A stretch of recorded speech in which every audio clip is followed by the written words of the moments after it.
নামটা কি অনেকে সঠিক নাম জানা নাই। কাটিং এর নাম হচ্ছে মিডিয়াম শেপ 7 কাট।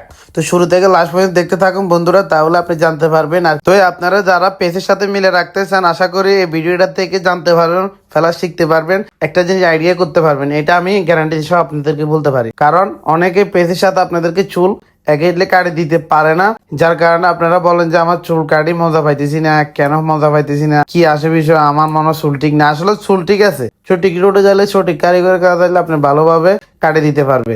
আবার একটা দিন মাথা রাখতে, আপনার চুল ঠিক না থাকলো কারিগরের কাছে চাইলে অনেক ভালো কাজটা আপনি যখন দিয়ে দিবে, সে ফুটাই তুলবে, তখন আপনার থেকে আবার ভালো লাগবে, খুব আন্তরিকতা লাগবে। কারণ কি আপনি বললেন কি রে, আমি তো এভাবে করে কখনো কাটতে পারি না, আমার চুলের সমস্যা দেখতাম, এখন তো দেখি আমার থেকে তৃপ্তি পুরা কাজ ভালো লাগছে। এটার ক্রেডিট হচ্ছে কারিগরে অযথা নষ্ট চুল, যেগুলা বাতিল চুল বা দেখতে একটু ভালো না, কোয়ালিটি ফুল যদি কাজ করে দিতে পারে, আপনি থেকে ভালো লাগবে। তাহলে আপনার কোয়ালিটি কারিগরের কাছে যাইতে হবে। তো কারিগর যাইতে হলে আপনি জায়গায় গেছে 10 জন 15 জন কারিগরের ভিতরে যে কোনো একজনকে বাছিয়ে নেবেন। এলাকার ভিতরে 10-15 টা কারিগর থাকে, তার ভিতরে একটা ভালো কারিগর থাকে, তার থেকে কাজ করার ট্রাই করবেন বন্ধুরা। ভালো লাগলে কমেন্টে জানাবেন কাজটা।